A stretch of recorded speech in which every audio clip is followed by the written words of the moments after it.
Tu perds, il faut voir quelques cercles pour regarder ce que c'est. Tu veux faire ça? Non, je le dis. Ok. C'est démarré? Oui. Oui, c'est tout à fait. Et ta collègue va arriver. Ne tracasse pas. On commence à le prendre. Ok. Merci, cher public, d'être présent. Et patient. Oui, c'est ça. Du coup, la table ronde de ce soir, elle est organisée dans le cadre des semaines d'information sur la santé mentale qui ont lieu tout le mois d'octobre. À part entraide, on a eu 2 événements cette semaine. Celui-ci, c'est le 2e. On profite de la présence de nos partenaires internationaux qui vont se présenter pour organiser cet événement et discuter autour de la question de la santé mentale des personnes proches aidantes. Pour commencer, alors on aura 1h30 de table ronde, chacun va prendre la parole. Et pour commencer, Pascal va vous se présenter. On fait les présentations d'abord et puis après je donnerai les chiffres. Ouais, ok. Alors on va d'abord, chacun va se présenter, on va faire un petit tour de table pour voir qui sont les intervenants. Et puis après, Pascal va vous donner des données chiffrées sur la santé mentale des personnes proches. Allez, Martine. Oui, bon, je suis bonne là pour commencer. Donc, désolée mon accent. Je m'appelle Martine, je suis maman d'un enfant de 9 ans qui est polyhandicapé, donc proche aidante de mon garçon. Et j'ai une petite fille neurotypique de 7 ans. Et je suis père aidante pour un organisme, une association à Montréal qui s'appelle Étoile de Pachot. Et j'accompagne les familles qui reçoivent des diagnostics d'handicap, principalement handicap physique, handicap intellectuel, déficience intellectuelle. Et je les accompagne dans un cadre hospitalier, alors dans un hôpital pédiatrique. C'est à moi. Merci. Je m'appelle Lauriane, je travaille pour Proche Aidance Québec. Proche Aidance Québec, c'est un regroupement d'organismes communautaires répartis sur le Québec, qui sont à peu près 150, on a 150 membres. Et ils offrent tous des services aux personnes proches aidantes directement. Donc, soit exclusivement, soit non exclusivement. Mais ils ont tous un volet de service ou des services qui s'adressent directement aux personnes proches aidantes. Nous, on n'offre pas de service directement aux personnes proches aidantes, si ce n'est qu'on en reçoit beaucoup de messages de leur part et on leur répond, on les réfère. Mais sinon, on est vraiment là avec une mission de sensibilisation et de défense des droits des personnes proches aidantes et de soutien à nos membres également, donc au niveau de la formation, pour référer les personnes proches aidantes vers leurs services, les rendre visibles, parce que malheureusement, on ne connaît pas. L'organisme communautaire, c'est des associations ici. C'est l'équivalent, en fait. Donc, souvent, ils sont peu visibles, les gens ne les connaissent pas beaucoup. Et la particularité de la proche aidance, c'est qu'on ne se reconnaît pas nécessairement facilement comme personne proche aidante, ce qui fait qu'on n'a pas non plus le réflexe d'être ouvert à la disponibilité de services spécifiquement pour soutenir les personnes proches aidantes dans notre entourage. Donc voilà. Et au niveau de la défense des droits des personnes proches aidantes, ce qu'on essaye de faire, en fait, pour travailler ce volet-là, mais le faire vraiment dans une perspective de collaboration avec le gouvernement, avec le politique, on démontre en fait l'impact du rôle sur les personnes au niveau de la santé physique, de la santé mentale et puis au niveau de la sécurité financière aussi. Donc, grosso modo, je vous dirais que c'est ça. On est également un partenaire national du ministère de la Santé et des Services sociaux parce qu'au Québec, nous avons une loi depuis 5 ans qui nous définit la proche aidance. Avec cette loi-là vient un plan d'action qui force le gouvernement à investir des sommes pour soutenir les personnes proches aidantes. Et donc, de ce plan d'action, nous portons 2 mesures. La première mesure, c'est la mesure de bientraitance des personnes proches aidantes. Et la deuxième mesure, c'est une mesure de conciliation proche aidance-travail.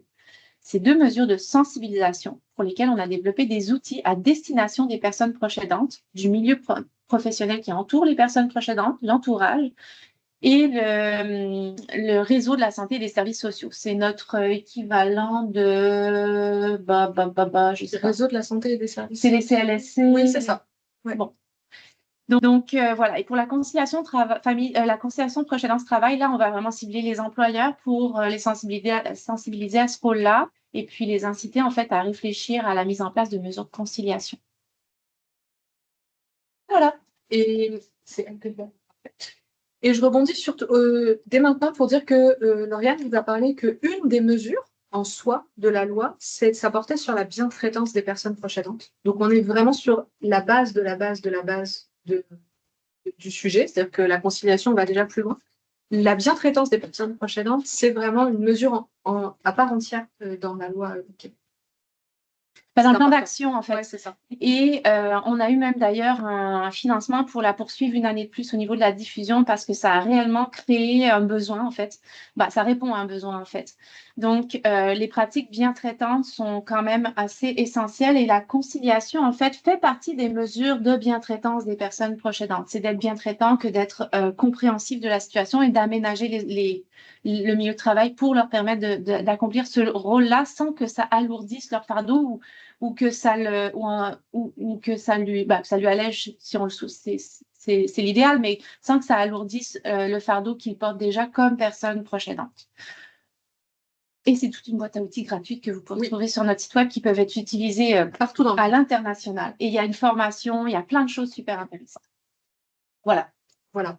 Moi, je suis Betty Roland, chef de projet pour le tiers-lieu Parentraide et animation de cette table ronde ce soir. Stéphanie Lemestré, coordinatrice internationale pour le programme ProFamille, donc qui est un programme à destination des familles qui ont un proche atteint de schizophrénie et de troubles apparentés. Mais je n'en dirai pas plus pour l'instant, puisqu'on aura l'occasion d'en parler. Donc voilà. Moi, je suis Pascal Brisset. Alors, je suis aidant d'un jeune qui a apprivoise tranquillement un handicap psychique. J'ai suivi le programme ProFamille. Depuis, je suis devenu père aidant familial. J'ai une formation, etc. Et là, dans ce cas, je suis animateur un des animateurs du tiers-lieu Parentraide.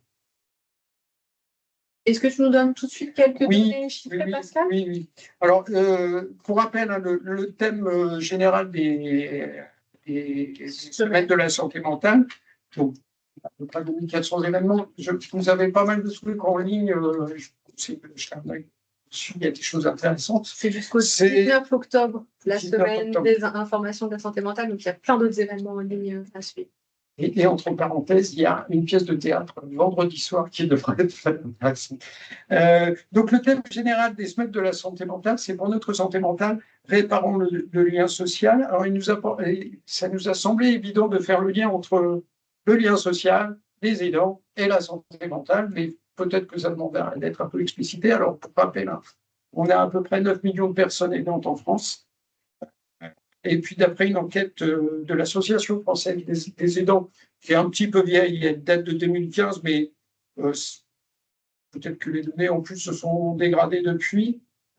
Donc, les données sont ceci, je vous laisse imaginer. 70% des aidants déclarent ne pas s'accorder de temps de loisir. 59% des aidants déclarent se sentir seuls depuis qu'ils sont aidants.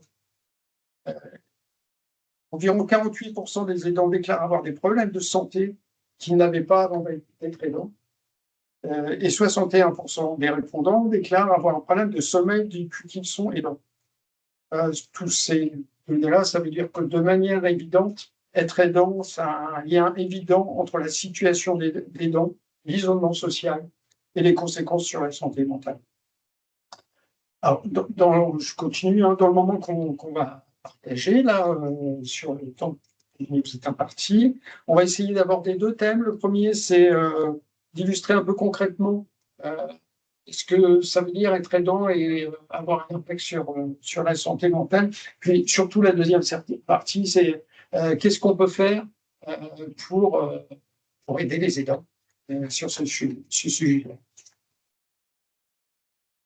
Merci Pascal. On commence du coup dès maintenant sur le premier thème. Donc, être aidant, ça veut dire quoi pour la santé mentale concrètement? Est-ce que Stéphanie, tu veux commencer sur ce thème?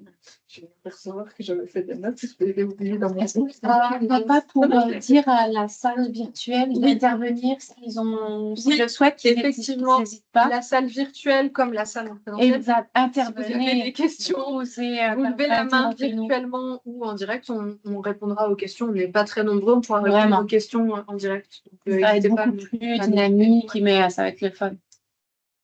As-tu retrouvé tes mots? Eh ben voilà, on lui a donné le temps de retrouver. C'est parfait. C'est ça. Et donc, la question, c'est être aidant, ça veut dire quoi pour la santé mentale? Ouais. Moi, j'aurais envie de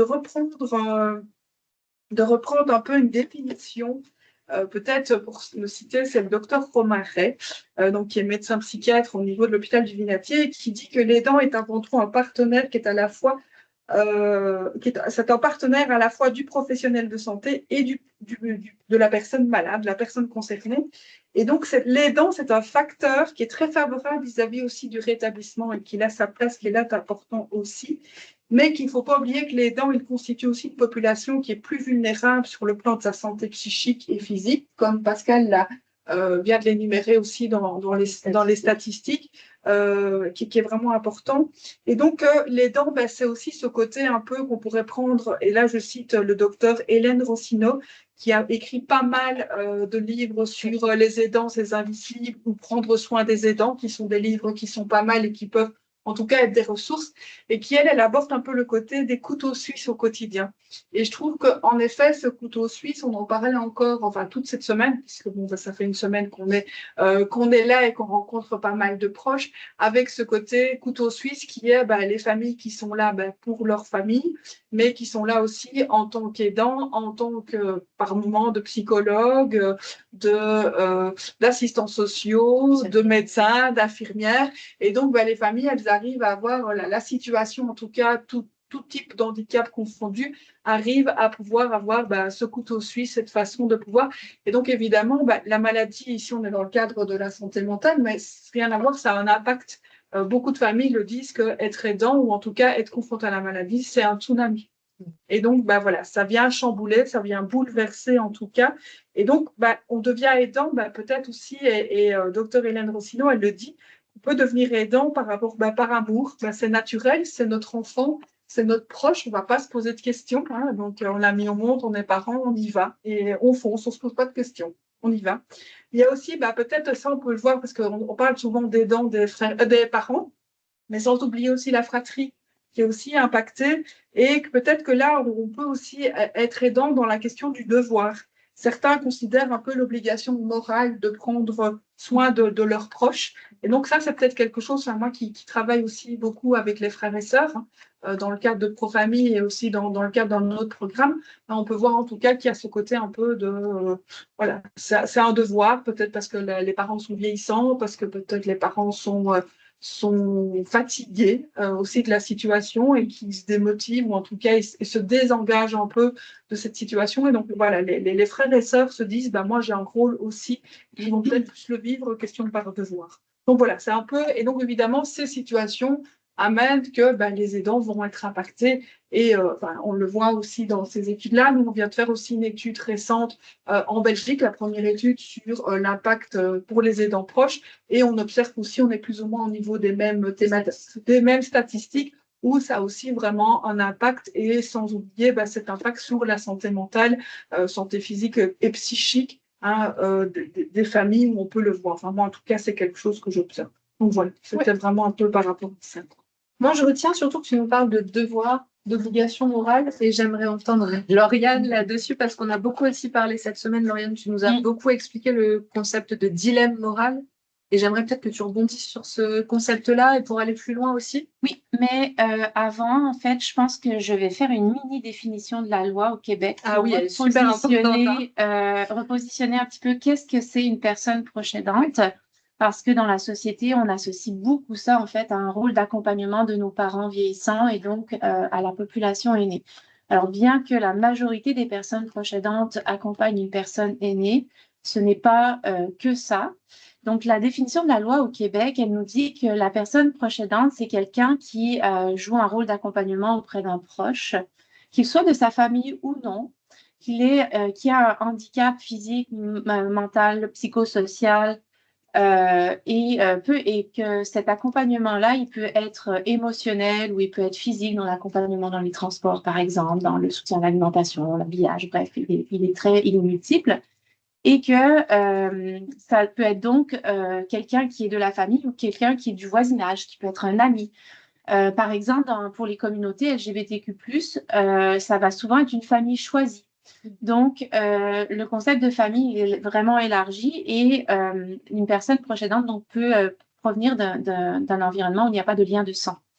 Et c'est indépendamment aussi de l'âge et du milieu de vie. Donc, finalement, il y a beaucoup de personnes personnes qui rentrent là-dedans.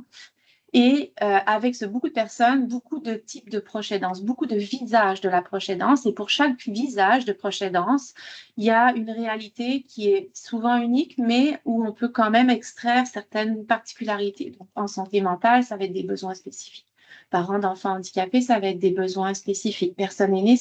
Donc, ça nous force un petit peu aussi à adapter nos pratiques et à prendre en considération que l'impact sur la santé mentale des personnes proches aidantes peut provenir de différentes situations d'aidance. Donc, on veut éviter justement de penser qu'il y a une seule raison, c'est juste d'être proche aidant oui, mais il faut aller plus loin dans l'intervention pour voir exactement d'où ça vient et on n'a pas le choix de prendre en considération qu'il y a des multiples visages de proche aidance.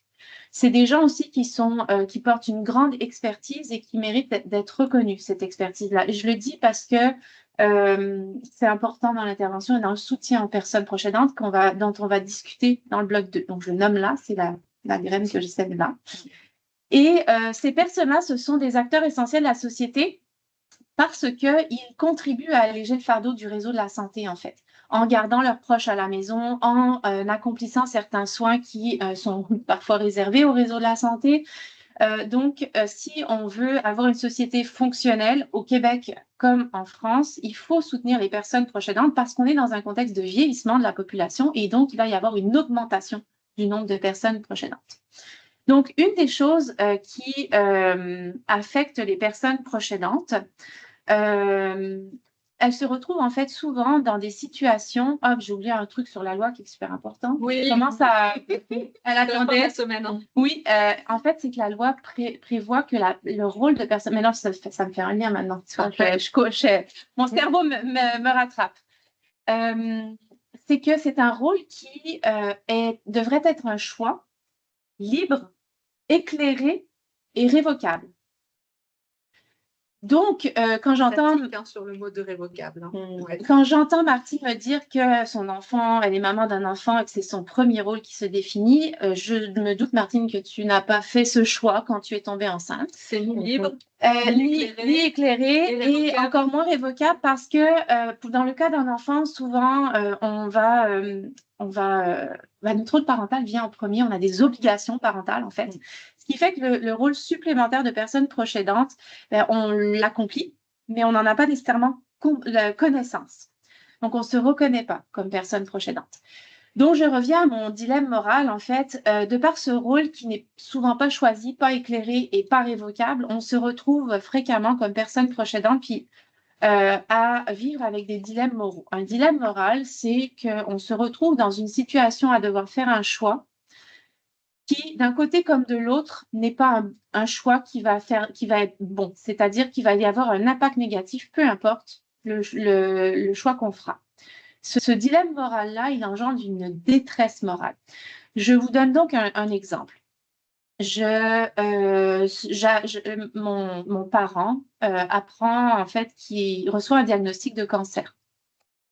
Donc, c'est le choc du diagnostic. Mais au-delà de ça, je rentre dans un rôle de proche aidance. Je suis la seule enfant. C'est une situation fictive, d'accord? Donc, je l'accompagne à ses rendez-vous. Au début, ça va pas si mal parce qu'il n'y a pas encore de chimio, mais bon, il y a toute l'annonce du diagnostic. Après, la chimio s'installe. Il y a des impacts sur la santé physique de la personne qui, elle, a reçu une panoplie d'informations sur les régimes, sur la chimio. Moi, pas grand-chose comme personne proche aidante, mais bon, je vois qu'elle n'est pas bien, je vois qu'elle souffre. Je dois m'absenter du travail pour aller l'accompagner parce qu'après, elle n'est pas capable de rentrer seule de sa chimio et elle n'a pas d'autre option pour rentrer. Je dois aussi répondre à des situations de crise et donc laisser ma famille le soir alors que c'est le repas du soir. Donc, graduellement, en fait, mon rôle augmente et je dois considérer m'arrêter de travailler. Au Québec, on a une prestation spécifiquement pour ça parce que je vous ai oublié de vous dire, mais mon parent a un pronostic qui est très mauvais et dans les 6 mois, le médecin a signé un papier pour dire qu'il allait décéder. Donc, on a une prestation qui existe au Canada, parce que c'est une prestation fédérale pour le coup, qui dit que je peux utiliser la prestation de compassion. Donc, le médecin a signé, pronostic moins de 6 mois, il va décéder rapidement. Donc, j'arrête de travailler, j'obtiens 55% de mon salaire pendant 6 mois. Malheureusement, heureusement, mon père ne décède pas dans les 6 mois. Mon père ou mon parent ne décède pas dans les 6 mois. Mais moi, j'ai plus de prestations. Son état s'est dégradé. Donc, je me retrouve à devoir faire un choix. Est-ce que je retourne au travail pour ne pas vivre de précarité financière et pour continuer à contribuer aux dépenses de ma famille? J'ai des enfants, j'ai un mari, j'ai une maison, j'ai une hypothèque. Et donc, ça veut dire que je ne peux pas garder mon père ou mon parent à la maison parce qu'il a besoin de soutien constant, ou je place mon père dans une structure d'hospitalisation avec un parcours de soins palliatifs. On n'a pas eu la chance d'avoir un parcours de soins palliatifs accompagné parce qu'il y a beaucoup de parcours de soins différents en termes de soins palliatifs au Québec. Tout le monde n'a pas la même chance, il n'y a pas d'accès équitable. Et nous, on n'a pas eu de chance parce qu'il était prévu mourir dans la maison dans les 6 mois. Donc, je me retrouve à devoir choisir si je l'hospitalise. Et donc là, comme ce n'est pas une vraie situation, je ne peux pas vous donner une vraie réponse, mais la réalité, c'est que c'est ça le dilemme moral. Peu importe le choix que je fais, j'ai un impact qui va me peser très, très lourd et je vais me retrouver dans une détresse. Et cette détresse morale-là, pour à peu près toutes les situations, je suis sûre que tu aurais de nombreux exemples à nous donner également, fait en sorte que ça a un impact significatif sur la santé mentale des personnes proches aidantes. Et ce n'est pas nécessairement quelque chose qui est... on n'a pas nécessairement conscience que les personnes proches aidantes sont confrontées constamment à ce genre de dilemme moral-là. Donc, c'est un petit moment de sensibilisation à cette réalité-là qui fait en sorte que les personnes proches aidantes doivent constamment se trouver dans une posture de faire un choix qui va nécessairement avoir un impact négatif ou sur soi ou sur l'autre. Donc, impacter la santé mentale. Je vais m'arrêter là? Oui, et ça, c'est parfait parce que ça fait le lien. Je vais passer la parole à Pascal parce que peut-être que tu peux nous parler aussi, alors, dilemme moral, obligation morale, dilemme moral. Est-ce que, Pascal, tu pourrais nous parler des syndromes de choc post-traumatique aussi? Parce que c'est aussi une réalité dans la vie des aidants, le post-traumatique. Moi, je voudrais faire un focus sur justement ce moment du diagnostic, enfin ce moment du moment où c'est identifié qu'il y a un truc qui ne va pas. Je m'appuie sur un truc que je connais, c'est la psychiatrie, c'est la première crise de l'enfant concerné. Alors juste pour mémoire, par an, c'est à peu près 300 000 personnes qui vont en France, qui vont un peu moins, qui vont en hôpital psychiatrique, c'est 80 000 hospitalisations sans consentement de la personne, donc c'est quelque chose qui n'est pas du tout marginal. Et puis, concrètement, ce que ça veut dire, un premier épisode psychotique, c'est par exemple une tentative de suicide d'un proche, où là, c'est l'entourage qui est en première ligne, puisque c'est l'entourage qui va appeler les pompiers, le SAMU, qui va agir, faire les premiers gestes de violence. Alors, j'ai fait une petite enquête auprès de 12 personnes, donc c'est loin d'être scientifique, mais de personnes qui fréquentent le tiers-lieu, par exemple, qui ont connu cette situation-là, qui ont connu l'hospitalisation d'un proche, dont certains ont connu aussi des tentatives de suicide. Alors, pendant les mois qui ont suivi cette première hospitalisation, ces personnes-là, ce qu'elles ont ressenti, vécu, etc., c'est des cauchemars. Pour les mois qui ont suivi. C'est des évitements en lien avec l'événement. C'est par exemple ne pas retourner dans la chambre de son proche. C'est par exemple quand on approche de l'hôpital qui est parfois est dans un endroit de la vie qu'on côtoie, on a du mal à passer à côté. C'est une diminution de l'activité sociale. C'est de l'hypervigilance. Vous savez, quand on bondit au moindre bruit. Des effets négatifs sur les capacités intellectuelles. Ça, concrètement, ça s'appelle effectivement un stress post-traumatique. Et le problème, c'est que ce stress post-traumatique, il n'est pas pris en charge. Et l'autre problème, c'est que l'entourage, à ce moment-là, il n'est pas considéré comme adulte, puisqu'un diagnostic en psychiatrie, ça prend plusieurs mois. Le temps que le dossier MDPH soit reconnu, enfin, on se dit, c'est peut-être un épisode, ça ne reviendra peut-être pas. Le temps que le dossier, la reconnaissance officielle du statut de handicap soit reconnu, c'est le temps d'attente très long dans les maisons du handicap. Ce qui fait qu'on arrive à une situation où l'entourage et les aidants ont une véritable blessure mesurable, pas dans le parcours des dents parce qu'il faut être là avec le proche, hein, c'est les premiers mois, et puis il n'y a pas de reconnaissance, il y a pas d'aide vraiment. Donc là, c'est quelque chose qui, sur la durée, ben, ça fait que la course, en fait, la course, on la démarre, on est déjà en retard. Je pense que cette situation elle peut être un peu généralisée aussi sur la demande d'un diagnostic, comment un enfant je sais pas, portant d'un PSA ou des choses comme ça, ou voire d'une maladie génétique. Ces moments-là, on les vit, et puis il faut partir dans la vie alors qu'on a déjà un bagage bien chargé. Et c'est parfait aussi parce que ça fait le lien avec le métier au quotidien de Martine, puisque Martine, tu accompagnes des parents dans un centre hospitalier pédiatrique, donc des parents qui ont un enfant porteur de polyhandicap. Tu vas les accompagner soit au moment de l'annonce du diagnostic, soit au moment de l'hospitalisation, soit au moment où l'enfant est au bloc opératoire et où toi, tu es avec les parents dans la salle d'attente pendant 4 heures, 5 heures. Et toi, tu es justement ce premier maillon en tant que père aidante familiale avec ses parents, avec ses proches, ces personnes proches aidantes qui sont en train de vivre une situation de stress. Est-ce que tu peux nous en parler? Mais oui, exactement. En fait, j'accompagne le parent dans tous ces, peu importe où il se trouve dans l'hôpital. Je pense qu'on l'a tous vécu ici en tant que parent, mais quand on reçoit le diagnostic, le premier, parce que nous, on a mon enfant a beaucoup de diagnostics. On écoute le spécialiste ou le médecin, mais au moment du diagnostic, après, on n'écoute plus. On tombe dans nos pensées, dans le diagnostic, donc on n'écoute pas ce que le médecin dit. Moi, mon rôle, c'est de continuer à écouter, de prendre des notes. Ben, ensuite, il y a l'enfant qui nous organise à côté de nous, on est distrait par l'enfant. Ben, moi, mon rôle, c'est d'encadrer le parent, d'écouter et de revenir avec le parent. Une fois la tête reposée à la maison, par téléphone, de refaire un retour il y a le diagnostic, mais qu'est-ce qui se passe après? Qu'est-ce qui se passe à la maison? Comment? Bon, nous, c'est sûr que c'est beaucoup des enfants en des situations d'handicap physique qui vont sortir de l'hôpital souvent avec des machines. Comment on va adapter notre vie à une gastrostomie, à une machine supplémentaire dans la maison? Comment on va travailler ensemble pour faire ce chemin-là? C'est sûr que au niveau de ce qui est important au niveau du centre hospitalier, c'est que moi, je ne travaille pas pour l'hôpital. Je travaille pour une association, comme vous dites ici. On dit un organisme communautaire. Mais ça fait la grande, grande différence. Oui. Parce que quand j'arrive et que je leur dis que je ne travaille pas pour l'hôpital, je ne suis pas vue comme un travailleur social.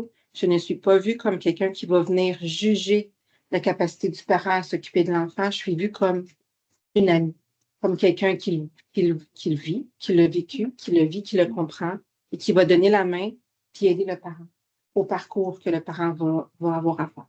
Donc, c'est vraiment, c'est une première au Québec.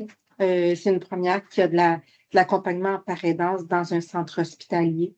Donc, c'est vraiment au niveau pédiatrique. Là, je sais qu'il y en a au niveau de santé mentale, mais au niveau de pédiatrique, puis c'est vraiment très apprécié. Là, c'est vraiment important. Puis, on pourrait peut-être préciser entre père aidance et proche aidance. Oui. Parce que c'est important quand même de se dire que Martine est rémunérée pour ce rôle-là. Donc, elle joue un rôle professionnel et elle met à profit son expertise de personne proche aidante, ses savoirs expérientiels pour soutenir des personnes proche aidantes. Donc, c'est vraiment important de bien comprendre qu'une personne proche aidante n'est pas nécessairement une personne père aidante, famille, que ça prend un bagage et ça prend aussi une prédisposition pour accomplir ce rôle-là. Pas tout le monde qui est capable de le faire. En santé mentale, il y a des formations également pour ça, pour encadrer, baliser la pratique. Et l'objectif est vraiment de, grâce à son expérience, s'inscrire en complémentarité avec l'équipe de soins pour favoriser les liens de confiance et l'adhésion en fait au service aussi. Et tout en disant, pour rebondir si je peux, c'est aussi qu'en fonction des terminologies, nous, en Belgique, on va parler d'aidants proches, puisqu'il existe les ASBL, l'ASBL aidants proches jeunes, et ça existe aussi. Et donc là, c'est aussi encore, voilà, on est vraiment dans le sens que je suis aidant de mon proche et j'ai cette reconnaissance. Non, la père aidance familiale n'existe pas chez nous en Belgique. Voilà, il n'y a pas cette père aidance professionnelle. Maintenant, la père aidance d'une personne concernée est rémunérée, il y a ce poste qui est là. Mais au niveau de la père aidance familiale, chez nous, elle n'existe pas en Belgique. On va plus alors parler de représentants de familles, d'associations de familles, qui vont plus alors avoir comment est-ce que je vais dire, une présence dans les groupes de travail pour réfléchir à la continuité des soins et tout doucement qui commencent aussi à avoir une présence au sein des hôpitaux pour faire des permanences. Donc, mais voilà, mais on n'est pas sur de la pérédance familiale, on est sur de l'aidant proche ou on est sur des représentants d'associations de famille. Ouais. Et puis moi, je voudrais ajouter aussi au témoignage de Martine, parce que je pense que tu ne l'as pas nommé, mais je l'ai entendu cette semaine et c'est important de l'ajouter. Tu sais ce que je veux dire, hein. C'est que c'est l'hôpital Sainte-Justine, à l'intérieur duquel travaille Martine pour son association, qui a demandé à son association de venir intervenir à l'hôpital. C'est-à-dire que c'est une demande de l'hôpital. C'est pas l'association où travaille Martine qui s'est dit il faudrait aller dans cet hôpital. C'est l'hôpital qui a perçu des besoins et qui a dit, qui a sollicité l'association et qui a dit ce serait bien de mettre en place ce service de pérédance familiale au sein de l'hôpital. Donc je trouve que c'est très intéressant de souligner ça parce que ça donne aussi beaucoup d'espoir sur les pratiques en France et en Belgique, sur le fait que les professionnels ont besoin de la pérédance familiale à leur côté. Voilà. Parce que oui, puis je peux tout ajouter, mais le but premier du programme d'accompagnement, c'est d'accompagner la famille, le parent. Mais ce qu'on voit maintenant, c'est que les équipes de soins ont besoin de notre accompagnement aussi en tant que proche aidant. Comment annoncer un tel diagnostic plus facilement à un proche aidant. Déjà, ils ont ce besoin-là de venir nous demander de l'aide dans certaines situations. Donc, c'est vraiment la pérédance est vraiment sollicitée de partout pour l'approche avec le parent. Et puis, pour revenir à notre sujet d'aujourd'hui, qui est vraiment la santé mentale, on le voit, c'est que les actions de pérédance familiale vont venir aider, accompagner à ce que ça se passe mieux et à ce que le stress post-traumatique dont parlait Pascal puisse être un peu amélisé, qu'il y ait moins de dilemmes, comme nous disait Lauriane. Donc, en tout cas, c'est vraiment des qu'ils soient accompagnés. Oui, c'est ça. Qu'ils soient ces démarches-là. J'ai peut-être un exemple, mais... J'allais te dire, donne-moi l'exemple que tu m'as donné. Que je t'ai donné, mais j'en ai un autre exemple. Okay, en fait, on a accompagné une maman récemment en soins de santé, puis on a fait plusieurs accompagnements avec cette famille-là. Et le mari de cette femme-là est venu nous dire et a écrit, vraiment, il nous a écrit un message disant, vous savez, avant, ma femme, avant chaque rendez-vous à l'hôpital, elle pleurait. Elle ne dormait pas la nuit. Elle était anxieuse et nerveuse. Puis depuis que vous l'accompagnez, elle est heureuse et joyeuse. Ouais. Donc, ça part. C'est un excellent exemple. Voilà. Ouais, parfait. Ouais. Puis il y a vraiment une adaptation de pratique et je vais développer ça tout à l'heure aussi par rapport à. Ouais, exactement. Je prends de l'avance. Hein. Non, c'est parfait. Avant qu'on passe à la deuxième partie, à moins que vous vouliez rajouter des choses, Pascal ou Stéphanie. Moi, je voulais juste compléter pour dire que c'est la complémentarité. Oui, je crois que c'est la deuxième. Je suis pas allée là, tu as raison, on est prêt. On est prêt pour la deuxième partie. Voilà, c'est vraiment. La deuxième partie. Voilà, oui, tout à fait, mais c'est vraiment ce côté de complémentarité qui est vraiment important. Et on sent que vous voulez. On est super prêt, on est là. On sent que vous êtes prêts pour la partie 2. Juste avant de passer à la partie 2, je voulais savoir si vous avez des réactions, des questions supplémentaires. Des exemples. Alors, soit en vidéo. Vous pouvez écrire dans le chat directement si vous avez des questions, on les lira et on y répondra, ou dans la salle si vous avez des questions. Ou si c'est... Est-ce qu'il y a des choses qui vous ont surpris? Est-ce qu'il y a des choses qui font sens? Est-ce qu'il y a des choses qui font écho à ce que vous avez déjà observé, vécu? Non, pas particulièrement. Parce que vous avez hâte d'entendre parler de la complémentarité. Hein bon, alors on va enchaîner sur la deuxième partie. Donc, le deuxième bloc s'intitule « Comment prendre soin de la santé mentale des aidants ?» Parce qu'une fois qu'on a posé tous ces enjeux-là, l'idée, c'est comment prendre soin de la santé mentale des aidants. Alors, effectivement, Martine, elle nous a déjà donné une piste avec cette histoire de pérédance familiale qui commence à se développer, effectivement. Mais il y a aussi d'autres possibilités. Je sens que tu bouillonnes d'y aller. Non, moi je bouillonne quand même. On bouillonne ensemble. Lauriane, je te laisse débuter sur cette question de comment prendre soin de la santé mentale. En fait, ça fait écho à l'exemple que Martine vous a donné. En fait, c'est que pour prendre soin de la santé mentale, il y a plein de petites actions qu'on peut porter. Cependant, je pense qu'il faut vraiment qu'on réfléchisse dans une perspective d'approche globale et collective de soutien aux personnes proches aidantes en ayant des services qui sont adaptés aux réalités. Je vous ai parlé des multiples visages de la proche aidance et à la hauteur des besoins. Donc, on sait qu'on a deux sociétés qui sont un peu en manque de services. Hein. Il nous faudrait un petit peu plus de services pour répondre à tous les besoins qu'on a. Toi aussi? Ouais. Trois, Ça fait ouais, trois parfait. sociétés. Bah, 3 sociétés. Ça va, c'est pas super. Parfait. Tout à fait. Et pour ce faire, donc, on a besoin d'une mobilisation collective et on a donc besoin d'intégrer la proche aidance à sa pratique et professionnelle. Et comment est-ce qu'on peut faire ça? C'est en connaissant et reconnaissant le rôle d'une personne proche aidante et l'impact que ça a sur les personnes et travailler en complémentarité. Et là, c'est mon gros bout, là. En complémentarité dans l'offre de service, comme par exemple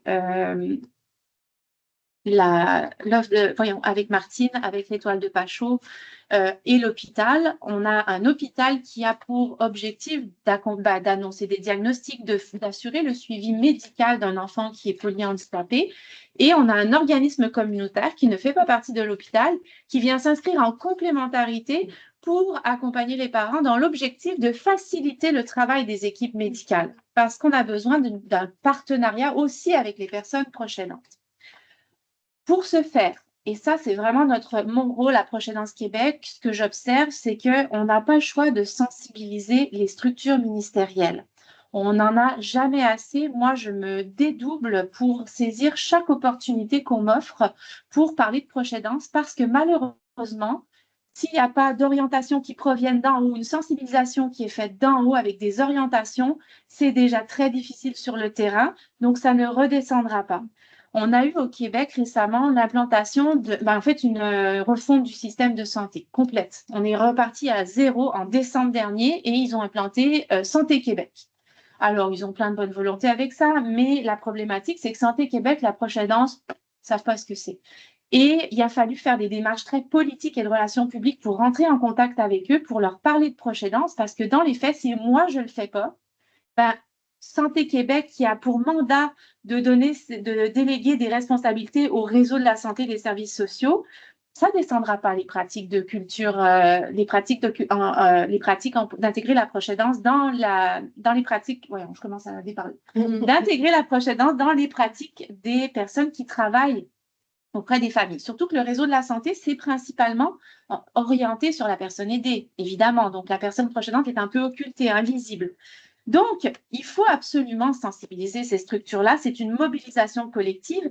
Et cette semaine, en fait, de par ce projet de collaboration, ce qu'on a constaté, puis comme c'est mon travail au Québec, moi, j'ai un peu des biais, mais on a visité plusieurs structures avec Parentraide, qui est un nouvel espace, une nouvelle association, et où à chaque fois, en fait, il y a eu cette pertinence-là d'installer un dialogue, d'installer une complémentarité d'offres de services pour optimiser le soutien auprès des personnes proches aidantes. Et évidemment, je pense que ça sera des opportunités qui la servent, mais honnêtement, je pense que ça pourrait vraiment être chouette aussi dans cette question-là que tu parles de comment tu vois ça, toi, la complémentarité de l'offre de services de Parentraide et puis le rôle que vous avez par rapport à justement ce que vous offrez aux familles et comment est-ce qu'on peut faire rayonner tout ça en développant des partenariats. Je pense que ça pourrait être vraiment chouette. Mais voilà, donc je vais arrêter là. Mais je pense qu'il faut vraiment collectivement se mobiliser autour de la proche aidance parce que c'est ces personnes-là qui allègent le fardeau sur le réseau de la santé. Il n'y en a jamais une de personnes proches aidantes, il y en a toujours plusieurs. Ouais. On n'a pas dit tout à l'heure dans les chiffres, mais tu nous disais cette semaine qu'au Québec, c'est une personne sur 4. Ouais, et c'est des vieux chiffres. En France, on est encore à une personne sur 5, mais Pascal nous a dit tout à l'heure 9 millions. Et on a aussi les projections pour 2050, où on prévoit dans 25 ans, c'est vraiment bientôt 2050, on prévoit passer à, je sais plus, c'était 25 millions. 25 millions, oui, c'est ça, j'oublie moi-même les chiffres. 25 millions de personnes proches aidantes. Donc, on va plus que doubler en 25 ans le nombre de personnes proches aidantes en France, en tout cas, c'est notre réalité. À cause. Ce qui est derrière ça, c'est bien entendu le vieillissement de la population. Il y a aussi beaucoup plus de diagnostics dans le domaine du handicap. Et du coup, autant de personnes proches aidantes en plus. Et donc, du coup, à l'horizon 2050, on est sur 25 millions de personnes proches aidantes.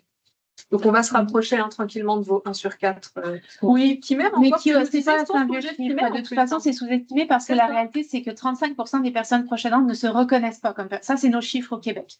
Et évidemment, que avec le vieillissement de la population, on est dans une perspective d'augmentation, évidemment.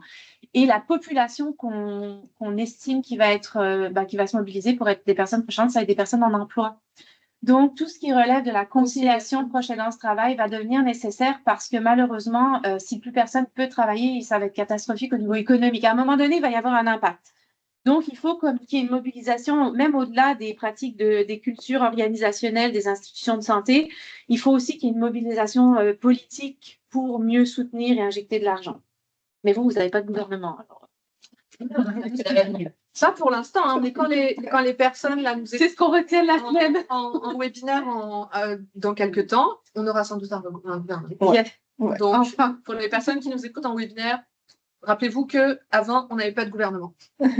Merci Lauriane. En complémentarité aussi, je voudrais laisser la parole à Stéphanie qui puisse nous expliquer un petit peu ce que les dispositifs de psychoéducation peuvent venir amener comme soutien sur la santé mentale des personnes proches aidantes aussi, parce que c'est un sujet que tu maîtrises très bien. Et j'aimerais aussi que tu nous parles dans ta présentation du concept d'égoïsme sain. Mais oui, parce que Stéphanie nous a parlé de ce concept d'égoïsme sain que moi je découvre. Et je pense que si tu pouvais développer aussi là-dessus, après nous avoir présenté les programmes de psychoéducation, ce serait vraiment intéressant. Ok, pas de problème. Moi, je veux rebondir peut-être sur ce que Lauriane disait par rapport au dilemme moral. Et donc, on se retrouve dans une situation, comme tu l'as bien dit, c'est de faire un choix. Peu importe le choix que je fais, ça a un impact sur ma santé mentale. Et dans le cadre des aidants, je vais dire, de troubles handicap psychique ou troubles psychiques, en fonction chez vous en France, c'est handicap psychique, chez nous en Belgique, c'est troubles psychiques, je peux me retrouver en tant qu'aidant dans le côté du dilemme. Par exemple, mon proche refuse son traitement et pourtant, moi, je suis convaincue qu'il doit le prendre et qu'il est nécessaire. Et donc, je suis un peu dans ce dilemme de qu'est-ce que je fais? Est-ce que j'accompagne mon proche dans son autonomie et je l'accompagne dans cette responsabilité et d'autonomie? C'est ce qu'on voyait encore hier matin quand on a été participer à la table ronde où le jeune disait moi je souhaite mon autonomie, je veux aller vers mon appartement et ma maman et mes parents sont peut-être dans un autre projet. Donc il y a ce dilemme qui est là. Et donc la psychoéducation, pour revenir sur cette psychoéducation, la psychoéducation va vraiment aider aussi les familles à mieux comprendre ce qu'est la maladie. Parce que comme je le disais au départ, c'est que la maladie, c'est un tsunami. C'est quelque chose, puisqu'on situe dans les troubles schizophréniques, dans le trouble bipolaire, on va situer en 15-25 ans l'apparition des premiers symptômes, des premiers épisodes psychotiques. Et donc, du coup, voilà, c'est les familles, c'est un tsunami, ça vient perturber le fonctionnement.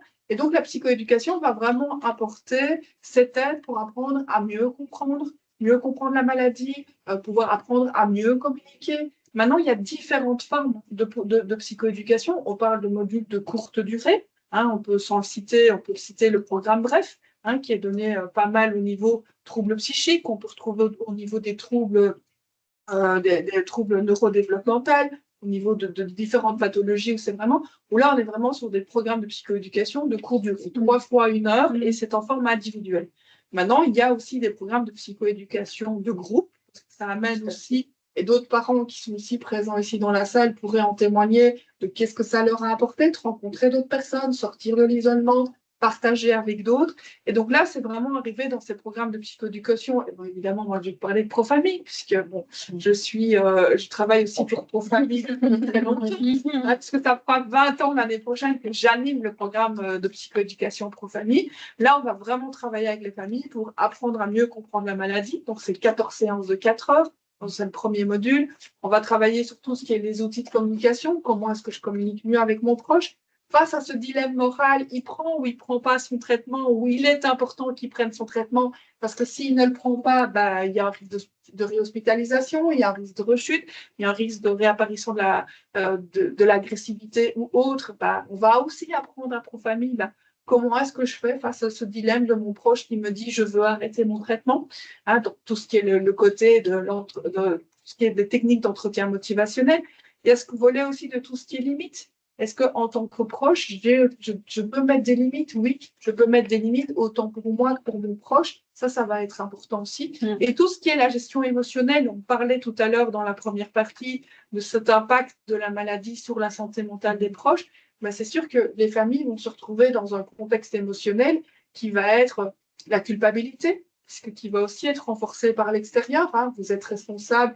Et sûrement, il y a 50 ans d'ici, la mère schizophrénogène et le père absent, ben, ça reste encore malheureusement encore dans certaines représentations des professionnels. Donc, voilà. Mais chez nous, ça reste encore quelque chose dans la représentation, malheureusement. Et avec ce côté, ben, voilà, donc ça vient renforcer la culpabilité, la honte, la tristesse, la colère. Et donc, on va vraiment travailler avec ces familles de comment est-ce que je peux mieux gérer mes émotions, mais qui va aussi avoir un impact. Si je suis dans un sentiment, dans une émotion de culpabilité, ben, ça va être associé aussi avec des pensées. Donc, je suis une mauvaise mère, je suis un mauvais père, je ne fais pas assez, je fais trop assez. Enfin, j'en parlais ce matin avec ici le père aidant familial de Parentraide. Ben, voilà, on se retrouve aussi que ces pensées vont être renforcées aussi par l'entourage, par la famille. Hein, lâche-lui les baskets, tu devrais faire autrement, laisse-le, il laisse ceci, il laisse cela. Ben, voilà. Et donc, du coup, à Profamille, on va vraiment aider. Maintenant, nous, à Profamille, on part du principe qu'on n'apprend pas à faire du vélo ou on n'apprend pas une langue étrangère simplement en utilisant le vocabulaire, il faut s'entraîner. Et donc, nous, ce premier module de 14 séances de 4 heures, eh ben, ce qu'on va faire, c'est qu'on va le renforcer par une deuxième année d'études, on va dire ça comme ça, où on va revoir on va revoir les familles à 3 mois, 6 mois, 1 an, mais qui va vraiment être un approfondissement pour vraiment retravailler. Parce qu'on sait combien pour les familles qui sont dans leur quotidien, qui sont aussi prises, hein, Martine, par rapport à leur trajectoire, par rapport à leur vie personnelle ou professionnelle, bah, c'est difficile aussi parce qu'il y a eu un fonctionnement avant la maladie où les familles, elles ont fait ce qu'elles pouvaient, elles ont essayé. Et si on est en train de leur dire, bah, on n'est pas en train de leur dire ce que vous avez fait avant était mauvais, que du contraire, elles ont fait du mieux qu'elles pouvaient et comme elles pouvaient. Mais ce qu'il y a juste, c'est qu'on leur donne des outils pour améliorer la qualité de vie et redonner en tout cas une communication et de se sentir mieux avec leurs proches. Donc voilà, on parle vraiment de ce principe. Et maintenant, il existe d'autres programmes. Moi, je vous parle de Profamille. Il y a d'autres programmes de psychoéducation qui existent et qui sont importants par rapport à ça. Mais donc voilà. Et Profamille, enfin, je vais le dire aussi, c'est un programme qui existe depuis très longtemps puisqu'il vient du Québec. Donc, et qui est apporté en France depuis les années 90. Le réseau est un réseau international francophone qui s'est créé depuis le début des années 2000, donc qui à l'heure actuelle est un réseau qui réunit plus de 70 équipes, principalement sur la France. Il y en a en Belgique, il y en a aussi au Maroc, en Algérie, au Luxembourg et en Suisse. Et c'est le programme qui aussi a une validité scientifique qui permet aussi de diminuer les hospitalisations, enfin, qui démontre en tout cas qu'on diminue les hospitalisations, qu'on améliore l'humeur de famille. Et des études dernièrement ont démontré aussi qu'on a un impact sur la diminution des tentatives de suicide. Donc voilà. Mais en tout cas, ce qu'il y a, c'est que les familles disent vraiment qu'il y a un avant Profamille et un après Profamille. Ça ne veut pas dire qu'on diminue on ne va pas changer, on ne va pas diminuer les rechutes ou les crises ou les hospitalisations. On va donner les outils aux familles pour mieux appréhender, mieux accompagner leurs proches dans cette traversée de la maladie et d'être un partenaire. Voilà, je disais tout à l'heure, dans la définition d'aidant tout à l'heure, c'est un partenaire qui est important et que ce partenaire doit être reconnu aux yeux de la personne concernée, mais aussi dans l'équipe de professionnels. Et ça, c'est vraiment quelque chose d'important. Je peux juste rajouter un mini truc? Bon, il y a un autre programme duquel j'ai pris connaissance il n'y a pas longtemps, qui est un programme vraiment orienté gériatrie, qui a été développé par quelqu'un que j'ai rencontré dans le cadre d'un comité de consultation d'un projet de recherche. Je ne me rappelle plus exactement le titre, mais c'est quelque chose avec le mot sourire dedans. Et en fait, ils apprennent aux personnes proches aidantes à passer des moments agréables avec leurs proches aidés. Et ils se sortent en fait des actes de soins ou même de l'anxiété qui est reliée à toutes les choses qui sont considérées peut-être plus lourdes à porter pour les outiller afin de créer des moments d'échange et de partage qui sont agréables. Quand on parle de troubles neurocognitifs, que la personne, on ne la reconnaît plus comme on l'a connue, et ben en fait, et ce programme-là, en fait, a changé des vies et les personnes proches disaient j'ai réappris à aimer mon rôle, en fait. Et ce genre de choses-là, de se rappeler qu'on peut aussi avoir des bons moments, réapprendre à avoir des bons moments avec notre personne proche, ben, ça a un impact positif sur notre santé mentale. Ça nous dégage de la lourdeur du rôle de personne proche aidante qui, des fois, devient extrêmement envahissant, voire identitaire. Et c'est là que c'est intéressant et je permets de pouvoir rebondir, Lauriane, par rapport à l'égoïsme sain. Et ben voilà. Puisque dans Profamille, on apprend aussi, on demande aussi, et tous les programmes de psychoéducation ont vraiment aussi pour objectif de travailler à ce que les familles puissent reprendre en main leur santé mentale et qu'elles puissent retrouver des petits temps. Et que ça va vraiment être important et c'est vraiment nécessaire. Dans Profamille, on demande simplement que les familles reprennent de leur temps une demi-heure par semaine. Donc voilà, d'aller promener le chien, d'aller de lire un livre, d'aller chez le coiffeur, etc. Et dans un autre programme de psychoéducation qui est au niveau des troubles connexion familiale, donc pour accompagner les familles qui ont un proche atteint de troubles de personnalité borderline, que j'ai eu l'occasion aussi dans lequel je suis formée, on parle de l'égoïsme sain. Et en fait, cette notion d'égoïsme sain, je trouve qu'elle est importante et qu'elle peut s'adapter, quelle que soit en tout cas la pathologie, c'est qu'elle a pour objectif en fait de penser à nos propres besoins lorsque notre bien-être en dépend. Et donc, c'est vraiment pouvoir se dire que je peux dire non sans culpabiliser.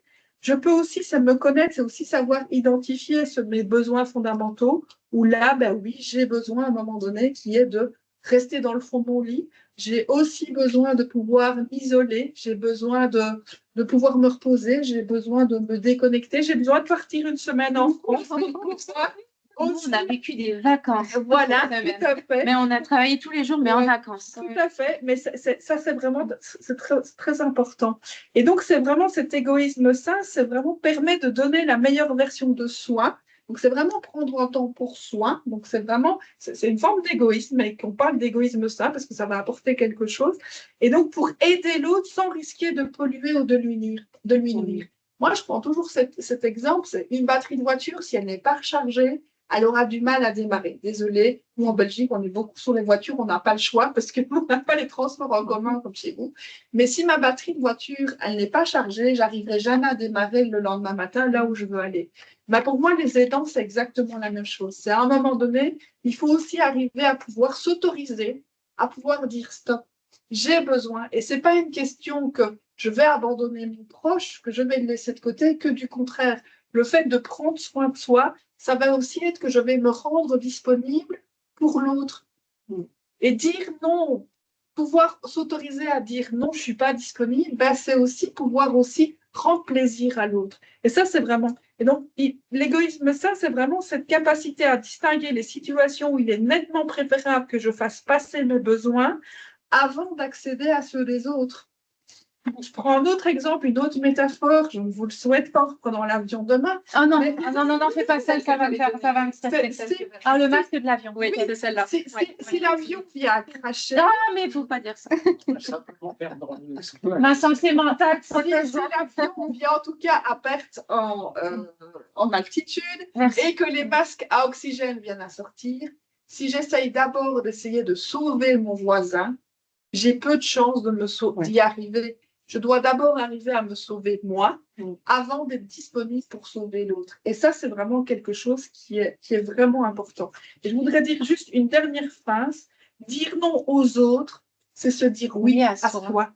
Et ça, je crois que c'est quelque chose qui est vraiment important. Et je crois qu'en tant qu'aidant, c'est vraiment quelque chose qu'on a tendance à pouvoir s'oublier.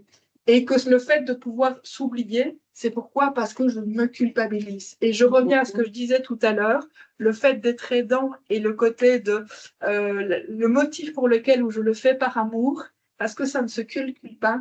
Mais l'amour, on peut se dire qu'elle n'a pas de prix. Mais on a à un moment donné, prendre soin de soi, c'est aussi une façon de donner son amour à l'autre.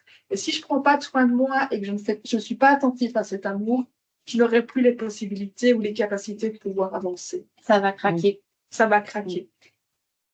Je rajoute un mini truc, je m'excuse, mais je rebondis sur ce qu'elle dit là. Je vous ai parlé de la bientraitance des personnes proches aidantes. Dans la boîte à outils, il y a 3 sources, ça part d'une recherche-action, mais il y a 3 sources de maltraitance qui sont identifiées. La maltraitance institutionnelle, la maltraitance qui provient de l'entourage et de la personne aidée, et celle qui provient de la personne proche aidante elle-même.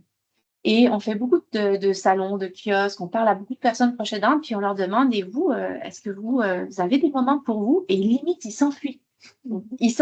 Ah ben non, il a trop besoin de moi. Ah ben non, limite, ils ont honte de se dire qu'ils pourraient peut-être même concevoir de prendre du temps pour eux, tellement les besoins de leur personne aidée sont grands et tellement ils sont coincés dans cette culpabilité-là, de possiblement pas donner assez à son proche parce qu'ils se priorisent eux. Donc, c'est juste ça que je voulais dire, c'est que c'est vrai qu'il y a une source de maltraitance qui provient des personnes elles-mêmes en refusant d'accéder à des services ou en se disant qu'ils n'ont pas besoin de prendre soin d'eux. Alors, si je peux me permettre une dernière référence, j'aime beaucoup, je lis beaucoup, c'est Maude Ankoua, on m'excusera, qui a écrit Kilomètre Zéro, Respire, et un troisième livre, donc il m'échappe, vient de sortir un nouveau livre, Ces questions que tout le monde se pose. Et dans un chapitre, elle aborde tout ce qui est en effet le côté de prendre soin de soi. Et j'ai renoté ce passage, lorsque je dis oui, mais que je ne suis pas alignée, en phase avec moi, en réalité, je tue 3 entités. Je me tue moi-même, je tue l'autre et je tue notre relation. Et donc, je me suis menti, j'ai menti à l'autre et j'ai cassé la confiance qu'il y avait entre nous. Et cette confiance même, je voulais la préserver. Et donc, ne pas savoir dire non, à certains moments, peut coûter cher. Et ça, c'est pour ça que je voulais vraiment rebondir, parce que c'est vraiment important. C'est toujours plus facile à dire qu'à faire, mais ce temps de l'égoïsme sain, ce temps de prendre soin de soi, il est important et il est nécessaire. Voilà, merci de m'avoir permis de le dire. Merci de m'avoir écouté. C'est là que tu viens normalement. Oui. Je sais que c'est difficile d'enchaîner, mais Pascal, peut-être pourrais-tu enchaîner pour nous parler d'une autre façon de prendre soin de la santé mentale des aidants avec la question du plan de prévention partagé.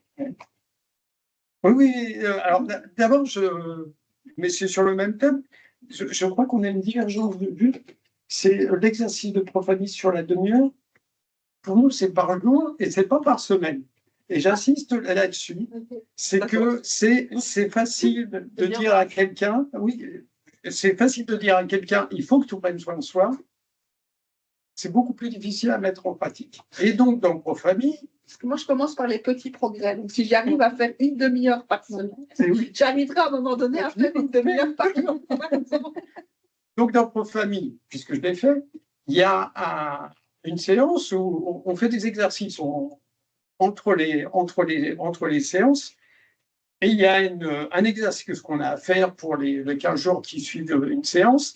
C'est pendant ces 15 jours-là, tous les jours, vous allez prendre une demi-heure pour faire ce que vous voulez. Vous pouvez jouer au tennis, passer l'aspirateur, mais c'est votre choix. Et on en reparle dans 15 jours. Eh bien, c'est pas si simple. Ah ben non, super dur. C'est pas si simple. Et en fait, on s'aperçoit que, puisque c'est un exercice, on s'aperçoit d'abord que c'est pas si simple. On le trace et à la fin, on y arrive. Donc, tout ça pour dire que les exercices, on arrive à prendre notre demi-heure. Ok, oui. Bah, oui. Enfin, en tout cas, moi, j'y arrive. Donc, ça veut dire que cette notion de programme de psychoéducation, c'est important parce que ça veut dire que c'est pas parce que quelqu'un va donner une consigne qu'on va réussir, c'est vraiment, il faut faire un entraînement. Comme pour revenir sur les plans de prévention partagés, moi, je vais prendre un exemple un peu plus léger que ce que je disais tout à l'heure, par exemple, les hospitalisations, les suicides, c'était quand même un peu trop long pour une soirée. Donc, on est dans une situation en France, mais je pense un peu partout, où de toute façon, il y a stigmatisation des personnes en situation de handicap, il y a stigmatisation de leur famille, et il y a culpabilisation aussi souvent des familles. Et je vais prendre un exemple un peu léger. Je vais parler de la lessive. Parce que, à ma connaissance, il n'y a pas de contre-indication pour une personne en situation de handicap psychique à faire sa lessive. Ah oui. Et pourtant, c'est pas si simple. C'est pas si simple pour plein de raisons. Stéphanie nous expliquerait qu'il y a des problèmes de planification, de machin, de bidule, mais en tout cas, nous, quand on est aidant, on aimerait bien que la personne fasse sa lessive. On lui dit, on a fait Profamille, on dit, ça me ferait très plaisir que tu fasses la lessive. Et ça ne marche pas. Parce que tu ne persévères pas. Alors, on dit une fois, 2 fois, 10 fois, c'est ce que j'ai marqué, et ça marche toujours pas. Parce que, enfin, au bout d'un moment, ça va marcher, mais en tout cas, sur une fois, 2 fois, 10 fois, et ben ça, c'est le genre de truc. Ça peut paraître, je le dis avec le sourire et tout, mais c'est épuisant et c'est un dilemme moral aussi, parce que si on ne fait pas, ben, ça veut dire que la personne, elle garde ses freins, elle sent mauvais. C'est encore plus de stigmatisation. Donc, voilà, c'est léger, mais pas tant que léger que ça. Donc, comment on sort de cette situation d'accommodation familiale où ben, on va faire la lessive à la place de la personne qui est capable de faire la lessive parce qu'elle est intéressée. Alors, moi, je fais partie d'une pratique en psychiatrie qui tend à se généraliser. Ça s'appelle les plans de prévention partagés ou les mesures d'anticipation en psychiatrie. Alors, c'est une pratique sérieuse, hein, c'est la lessive. C'est une pratique qui permet de réduire les 60%. Alors, c'est quoi cette pratique? C'est déjà la première chose, c'est qu'on on acte une chose, c'est que toute personne en situation de handicap a son pouvoir d'agir, qu'elle soit adulte ou aussi qu'elle soit adolescente. Donc, ça, c'est la première chose. Et puis, l'équipe médicale va travailler avec la personne concernée, comment elle repère qu'elle sait qu'elle va bien, comment elle sait qu'elle ne va pas bien. Qui sont ces personnes de soutien, donc éventuellement les aidants, mais pas obligatoirement, ce qui la perturbe, ce qu'elle peut faire, ce qu'elle ne peut pas faire, ce qui l'aide quand elle ne va pas bien, et comment son entourage la décrit quand elle va bien, quand elle ne va pas bien. Et surtout, l'équipe médicale va aider la personne concernée à tracer ça dans un document. Et le plus important, en l'occurrence, c'est de communiquer sur ce sujet-là avec son entourage, puisque c'est un plan de prévention partagé, ça sert aussi à communiquer. Donc, je pense que cette pratique-là, elle aurait intérêt à être un peu, parce que c'est une pratique qui est de la psychiatrie, je pense qu'elle aurait intérêt à être réfléchie dans les différents centres du handicap, y compris avec toute personne en situation de handicap a son pouvoir d'agir, même si c'est très limité, il y a quelque chose qui existe. C'est une pratique qui, à mon avis, devrait être réfléchie parce que pour bien définir à quel moment, de discuter entre les personnes en situation de handicap et son entourage de quand faut intervenir ou quand il ne faut pas intervenir. Là, c'est une proposition, bien sûr, c'est pas si simple à faire. Je pense qu'on devrait y réfléchir. Parfait. C'est bon, Pascal? Oui, merci. Je vais laisser la parole à Martine aussi. Est-ce que par rapport aux bonnes pratiques dont on a pu déjà échanger, est-ce que toi, en complément, alors sur la pérédance familiale ou autres bonnes pratiques qui pourraient être à ta connaissance, est-ce que tu en aurais un autre exemple à nous donner? Bonne question. Tu me prends dépourvu. Je peux y réfléchir. Tu peux y réfléchir. Oui. Tu peux y réfléchir. Est-ce que toi, tu observes les parents que, en fait, tu en as plein des exemples. Tu sais, quand ta carte, parle de ta carte, par exemple. Ah oui. Ben oui, ma carte. Oui. En fait, tu parles physiquement, oui. Comment est-ce que tu observes, en fait, soit un allègement de la santé mentale ou même une amélioration? La personne qui souriait, qui était heureuse, quel bon exemple de pratiques qui vont. Et les épaules qui te relâchent. Oui, merci. C'est le petit carton qui se promène dans l'hôpital qui affiche l'accompagnement qu'on offre. Donc, sur le petit carton, c'est moi et mon garçon. Et par défaut, quand je remets la carte à la famille que j'accompagne, par défaut, je leur nomme que c'est mon garçon qui est handicapé, qui a des symptômes. Et physiquement, on voit la personne se relâcher, les épaules se relâcher et voir que je les comprends, j'ai vu la même chose, que je suis une amie. Pas un autre intervenant de plus. Pas un autre intervenant de plus, pas une personne qui va juger. Et tous les accompagnements qu'on fait, puis je pense que ça fait partie de aider la personne, quand on accompagne. À la fin, on en a fait 90 accompagnements en 1 an et demi. Puis à la fin de chaque accompagnement, les parents, les mères en général, ils nous font des câlins. Ils nous font des câlins pour le bienfait de l'accompagner. Voilà. Les pratiques en père aidance familiale, de manière générale, on le voit quand même dans la pratique, que ça tend à améliorer la santé mentale des personnes proches aidantes. Oui. Dans le programme de psychoéducation pro-famille dont tu parlais, c'est un programme qui se fait en groupe. Donc, à l'intérieur du groupe même, il y a des pratiques de père aidance familiale, alors non professionnelles pour le coup, mais il y a des pratiques d'entraide, en tout cas entre aidants. Nommons-la peut-être comme ça plutôt. De soutien entre pairs ou d'entraide entre pairs qui ont une part importante, qui sont aussi une part importante des progrès réalisés dans le cadre du programme. Alors, pour moi, il y a deux choses. Il y a le côté déjà, si je parle du point de vue des participants, c'est sortir de l'isolement et venir à la rencontre d'autres personnes. Moi, je me souviendrai toujours d'une maman il y a 3 ans d'ici, où je l'ai eue dans une séance d'information et qui s'étonnait du peu de nombre de personnes qu'il y avait. Et je dis à cette maman, si vous souhaitez, voilà des folders, des flyers pour aller déposer chez votre médecin de famille, etc. Et cette maman m'a répondu, non, mais vous êtes ma seule sortie. Elle ne va pas chez son médecin de famille. Elle va chez son médecin de famille, mais pas pour aller le distribuer ailleurs. Okay. Donc, voilà. Et je me dis, oulala, cette maman a suivi le programme de psychoéducation avec nous. Cette maman, ça a été très chouette parce qu'on a vu toute cette évolution. Elle est vraiment sortie de son isolement. Cette maman, au bout des 14 séances, c'était quelqu'un qui avait repris un réseau social, qui a recréé des liens avec des gens du groupe, mais avec des gens de l'extérieur. Donc oui, il y a ce côté en tout cas de sociabiliser, de redonner en tout cas ce côté de reprendre lien, de refaire lien qui est important. Et la deuxième chose, c'est que dans les programmes pro-famille, on travaille beaucoup aussi maintenant avec des équipes de co-animateurs, où nous avons des co-animateurs qui sont des animateurs professionnels et nous avons des animateurs qui sont proches animateurs. Ça veut dire que ce sont des familles qui ont fait le programme pro-famille et qui ont décidé de devenir co-animateurs. Moi, je co-anime et je fais un clin d'œil il y en a une qui est avec nous aujourd'hui soir, une proche animatrice avec qui je co-anime.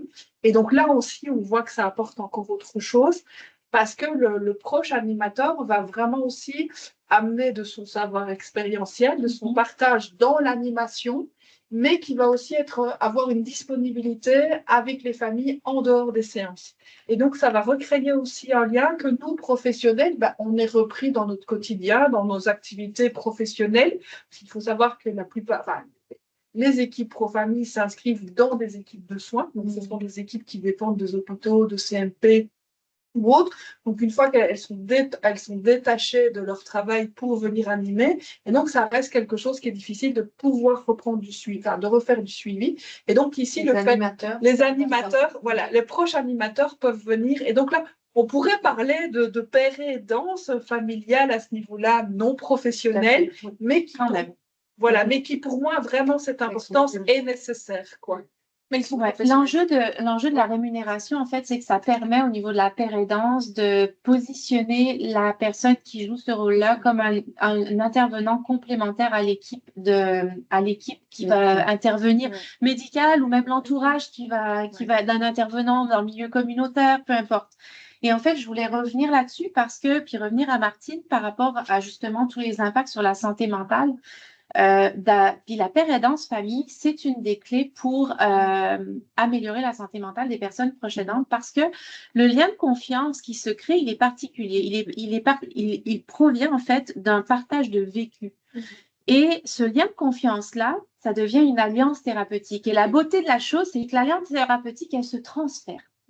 Et du coup, si par exemple, moi, j'ai confiance en Martine va me dire, écoute, il y a Alain qui est le psychologue de l'hôpital que je connais bien et je pense que je me demande si ça pourrait pas être quelque chose d'intéressant pour toi ou pour ta famille, peu importe. Et en fait, ce lien de confiance et cette alliance thérapeutique-là va favoriser l'adhésion des familles à l'offre de service, en fait. Et c'est la même chose avec les pères aidants familles de parents-aide, c'est que ce lien-là de confiance va permettre aux personnes proches aidantes, au-delà de l'accompagnement qui va être offert, d'avoir aussi une ouverture à l'offre de service des institutions qui sont très mal perçu, on va pas se le cacher. Et du coup, cette perception-là, cette hostilité qu'on a vis-à-vis des institutions parce qu'on est frustré des délais d'attente, parce que le service n'était pas à la hauteur, parce qu'on n'en a pas, va faire en sorte qu'on va avoir une ouverture et l'accès au service, même si, bon, voilà, va faire en sorte qu'on a un accompagnement supplémentaire aussi et que ça va alléger, ça va améliorer notre santé mentale. Si je pense par exemple au répit ou peu importe. Si je peux me donner un exemple concret, moi, je suis père aidante en centre hospitalier, mais j'ai des collègues qui sont père aidantes au niveau de la vie familiale, des familles. Et nous, on a des activités entre familles. Mm-hmm. Donc, à chaque année, on fait un pique-nique et moi, de voir mon enfant, son comportement quand il voit des enfants, pareil comme lui, en fauteuil roulant, non-verbal qui crie, qui porte une couche, il est bien. Donc, c'est un moment, le pique-nique, qui est vraiment important pour les familles, mais les familles, c'est très difficile pour eux de s'y rendre. Le contexte familial, avec les particularités d'une déficience physique, fait que c'est difficile, mais souvent, quand la part aidante de la famille ou moi, je vais leur dire, je vais être présente, viens, on va s'attendre là et je vais t'amener avec moi. Juste ce fait-là, ça incite la famille à pouvoir venir partager et avoir du soutien avec les autres familles. Une autre référence que j'aime beaucoup, c'est Bernard Rimet sur le partage social des émotions. Et en fait, le partage social des émotions va renforcer l'empowerment, le pouvoir d'agir. Pourquoi? Parce qu'il y a ce partage de pair à pair qui est là, il y a cette notion d'espoir, mais il y a aussi cette relation de confiance. Et pour moi, il y a vraiment ça, ce côté de redonner le pouvoir d'agir à l'autre avec des outils, avec des petits gestes. Et donc, le fait d'avoir un père aidant familial, un proche animateur, un proche aidant dans cette relation va redonner ce pouvoir d'agir, cette forme de légitimité d'action à la famille. Et ça, c'est vraiment quelque chose qui est important et qui est nécessaire. Que le professionnel n'a pas le temps dans son accompagnement à pouvoir le faire. Et ça, c'est vraiment important, même pour la santé mentale des aidants. Mais et je ne pense pas qu'on peut le faire en tant que professionnel non plus. Non. Me présenter en tant que professionnel versus me présenter en tant que parent aidante, maman qui a un enfant handicapé, j'aurais pas la même réceptivité, si c'est un mot, mais de l'autre personne, la même ouverture, parce que dès que je dis que j'ai un enfant, j'ai cette ouverture-là de pouvoir aider l'autre. Mais si je dis je suis thérapeute, travailleur social, peu importe, il y a une fermeture. Là-dessus aussi, et après, juste après, je donne la parole à Pascal. Il y a une autre référence, il y a une autre référence sur cette question du partage social des émotions. Il y a la sociologue Ève Gardien qui travaille sur les relations de parité aussi, et ses travaux sont aussi très intéressants à lire. Elle parle aussi de partage émotionnel, de relations émotionnelles, etc. Donc, et qui aborde toute la question du savoir expérientiel. Exactement. Oui, qui est vraiment important. Et ça, c'est vraiment sur lequel va se baser vraiment, je vais dire, cette relation de père aidant sur le savoir expérientiel. Et on parlait tout à l'heure de complémentarité, cette complémentarité du savoir expérientiel avec le savoir professionnel, savoir académique. Et ça, c'est vraiment, oui, c'est une continuité, comme tu dis, Martine, c'est une complémentarité qui est vraiment importante et nécessaire, tout à fait. Si je peux abuser avant Pascal pour rebondir sur un tu vois avec Pascal. Pascal, est-ce qu'il m'autorise? Bon. Parce qu'on parle beaucoup de pouvoir d'agir, d'empowerment. Au Québec, justement, les professionnels du réseau de la santé vont beaucoup se dégager d'une certaine forme d'accompagnement sous prétexte d'empowerment.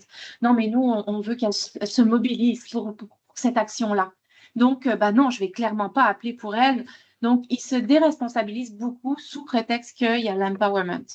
Mais l'épuisement qui est induit par la proche aidance fait que malheureusement, beaucoup de personnes proches aidantes n'ont plus cette capacité de se mobiliser. Et l'avantage de la paire aidance famille, je pense, c'est avoir, puis je pense que les intervenants ont aussi la compétence et les capacités de le faire, mais il faut savoir reconnaître à un moment donné la capacité ou non de la personne à se mobiliser. Et ce n'est pas nuire à son pouvoir d'agir ou à son empowerment que de l'accompagner dans une démarche. Et comme tu dis, je vais t'accompagner, on va y aller avec toi. Des fois, c'est suffisant pour justement donner ce petit boost-là à la personne pour se mobiliser et justement réapprendre et se réapproprier ce pouvoir d'agir-là.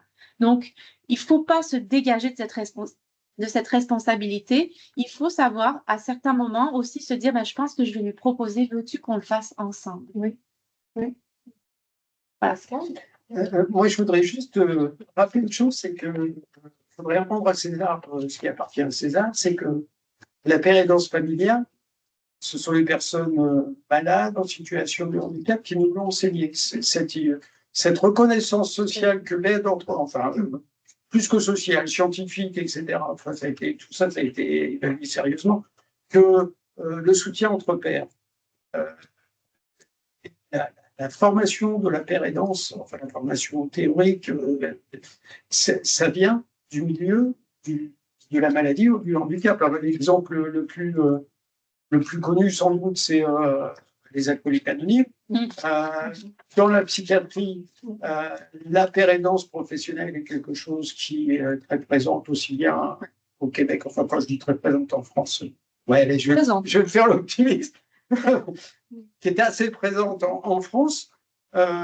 Et ce sont des personnes, enfin, être pérédant en psychiatrie, c'est une personne qui a un vécu de personnes concernées par la maladie, le handicap, mais aussi une personne qui a pris du recul sur son parcours de rétablissement, et elle ne l'a pas fait toute seule, elle a été accompagnée, formée, etc.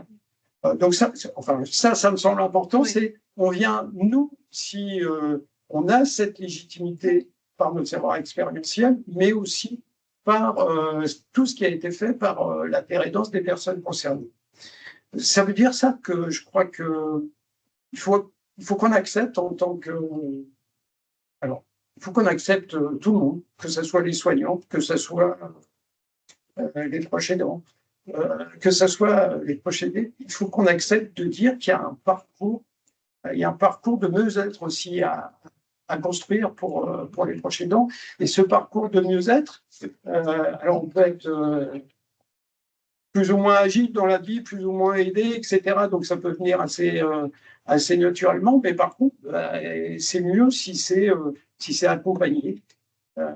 Je pense que par exemple, le programme Pro-Famille, s'il n'y a personne qui dit aux aidants, et plus que de dire ce programme-là, en quoi il va vous être utile. C'est un programme qui dure 2 ans. Certes, c'est punchy de s'engager quand on est aidant, de dire vous partez pour 2 ans en formation. Je résume. Ça demande un accompagnement.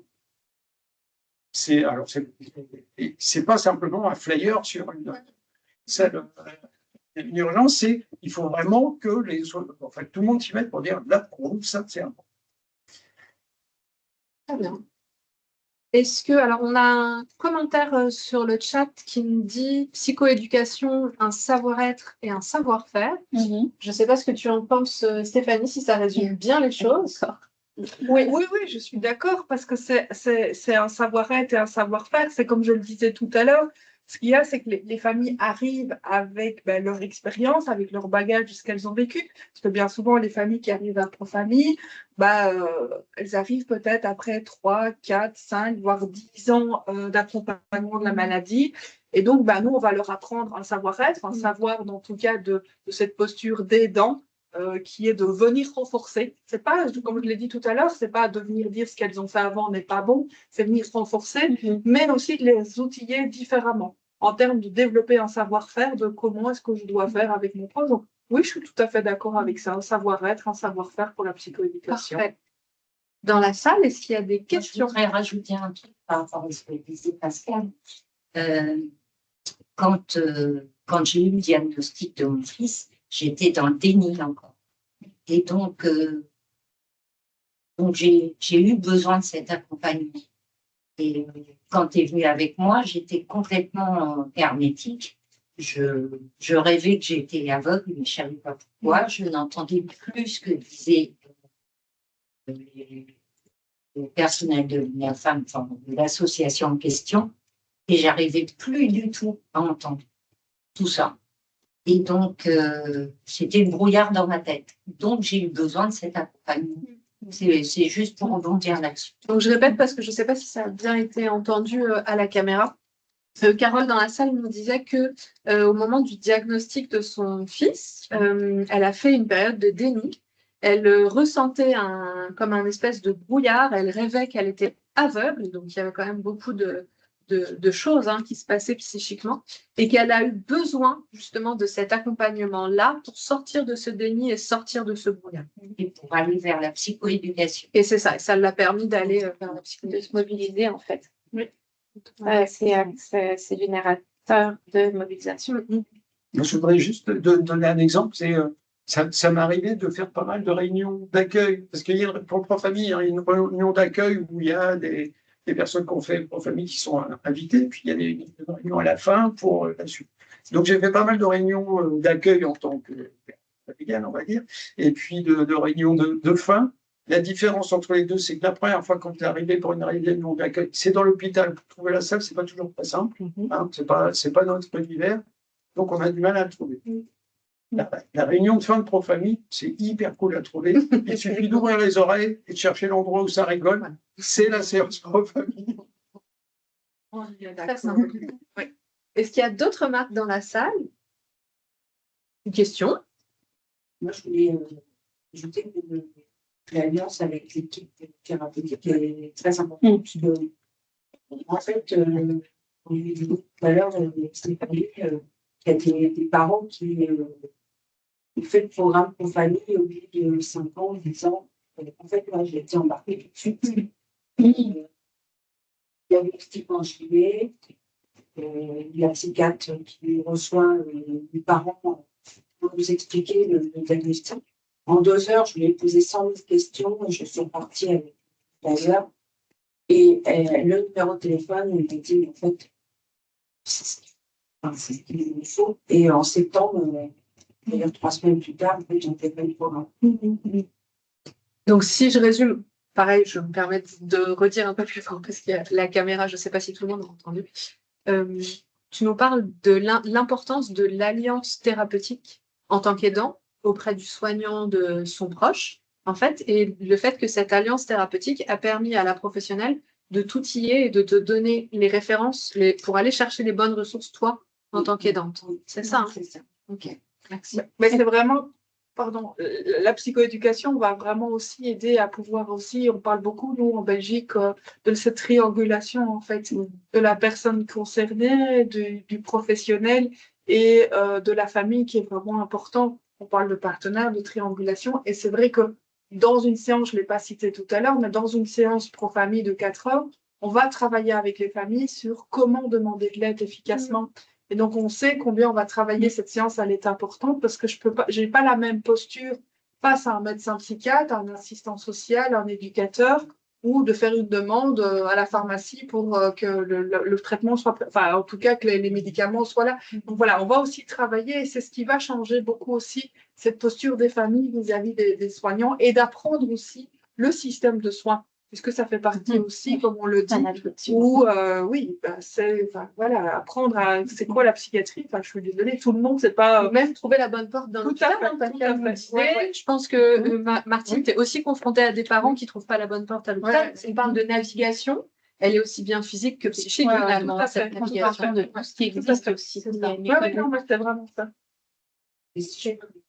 Oui, pendant que moi, j'ai démarré avec une famille, lui, il est rentré tout de suite à la réhabilitation et il a commencé à suivre aussi un programme, lui, de TD. Oui, le TD. Voilà, donc pour lui, pour aussi apprendre à connaître sa maladie. Moi aussi, de mon côté, apprendre à connaître comment communiquer avec lui. En fait, tout ce mélange, finalement, aboutit à je peux dire, une super belle évolution. Ouais. Donc, je répète encore.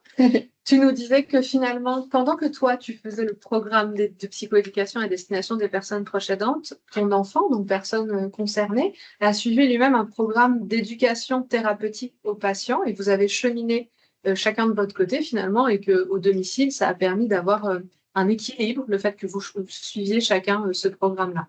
C'est bien ça? Okay. Parfait.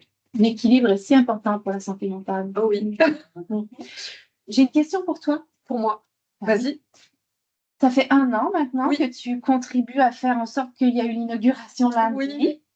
Et dans cette année d'expérience-là, et là, maintenant où tu en es, comment est-ce que tu pourrais voir les perspectives d'amélioration de la santé mentale des personnes proches aidants, des parents proches aidants, par rapport à tout ce que tu vois, par rapport à tout ce que vous avez décidé de déposer, mettre en place? Comment ça s'inscrit là-dedans? En fait, moi, ce que je vois, c'est que les activités que l'on propose à Parentraide, l'activité en soi, qu'on va proposer au sein du tiers-lieu, que ce soit une activité de café des parents, que ce soit une activité bien-être ou autre, elle est juste un prétexte pour permettre aux parents de sortir de chez lui, de faire le premier pas, de passer la porte du tiers-lieu, du coup de sortir de son isolement, de rencontrer de nouvelles personnes et de se retrouver, enfin revoir la lumière au bout du tunnel, de se dire « je suis pas seule ». Et je pense que, alors pour les perspectives, pour le moment, et on en a beaucoup, mais en tout cas, sur les premiers constats que l'on peut faire, c'est vraiment la force et la puissance du fait de simplement passer la porte et rencontrer des personnes comme soi. C'est vraiment un premier pas et on se rend compte que c'est peut-être le plus grand, c'est vraiment ce premier pas-là qui est peut-être le plus grand à faire, mais qui apporte aussi beaucoup aux parents. Je prends un exemple, lundi, il y a une maman, je regarde dans la salle parce que c'est Carole qui l'a accueillie, cette maman, qui était arrivée elle savait pas trop où elle arrivait, je pense qu'elle avait entendu parler de nous à la radio le matin. Elle est arrivée, elle avait l'air un peu triste, c'est moi qui l'ai accueillie quand elle est arrivée. Et puis, Carole partait dans un atelier de bibliothèque vivante, elle était déjà avec une maman, je lui ai dit, bah, suivez Carole. Elle est ressortie de là, la maman, elle avait un sourire. C'était incroyable. Elle a passé 1 heure avec nous à Parentraide, un entretien avec Carole. Elle a vu qu'il existait d'autres personnes qui vivaient les mêmes situations qu'elle. On lui a pas donné des solutions. Carole lui a pas donné sur un plateau les solutions à toutes les difficultés qu'elle rencontrait, mais juste elle a eu cet espace d'écoute. Elle a pu parler, déverser tout ce qu'elle vivait et prendre conscience qu'elle n'était pas seule à vivre ces choses-là. Et que la difficulté, la souffrance psychique dans laquelle elle était, puisqu'on peut parler de souffrance psychique en tant qu'aidant, et ben en fait, elle était partagée par d'autres personnes. Et je pense que rien que ça, ça fait que cette maman, elle va revenir et qu'elle va continuer à venir. Je lui ai quand même suggéré, parce qu'elle m'a dit, il faudrait que vous écriviez un livre, puisque je lui ai raconté mon parcours, et je lui ai dit, bon, on peut l'écrire ensemble. Voilà. Je pense qu'elle est la force de la permanence familiale, de valoriser la personne en face de soi et de dire qu'elle aussi, elle a des choses à apporter à un témoignage. Mais tu viens de dire, quand même, je me permets de déborder. Je viens de dire un mot important, valoriser. Oui. Et en fait, je pense que ça, c'est un des aspects aussi de la pérédance famille, mais pas que tout ce qui relève de la sensibilisation au rôle des personnes proches aidantes, tout ce qui relève de la défense des droits, etc. En fait, cette valorisation-là du rôle va nécessairement avoir un impact sur la santé mentale des personnes proches aidantes. Parce que si la société est consciente de l'impact que ça a, forcément, il va y avoir une mobilisation aussi, et c'est ce qu'on souhaite, en fait. Donc, ça prend des initiatives comme ça, et il faut que cette initiative-là, en fait, elle puisse être aussi un levier pour d'autres choses qui sont plus haut. Parce que, vraiment, je reviens là-dessus, mais on a besoin d'une mobilisation collective, et la valorisation, elle passe par la sensibilisation à la connaissance et à la reconnaissance du rôle des personnes proches aidantes, et de l'impact que ça a sur eux. Hier, on était à la même réunion, là, où il y avait des personnes concernées. Il y a une personne concernée, on lui a demandé, mais qu'est-ce que vous voulez? Moi, il a dit un truc qui m'a bien plu, c'est je ne veux pas qu'on me voit comme un malade, je veux qu'on me voit comme une personne. Et ben moi, j'ai envie de dire que déjà, je ne veux pas qu'on voit mon proche comme un malade, mais comme une personne, et j'ai pas envie qu'on me voit comme une. Ça, c'est correct. Mais en fait, c'est pas nécessaire. Oui, mais en même temps, si on se reconnaît comme aidant, c'est une façon d'aller chercher des services qui sont adaptés. Est-ce que l'entourage des personnes, les intervenants, on va parler des intervenants professionnels, ont besoin que la personne se reconnaisse comme telle? Non.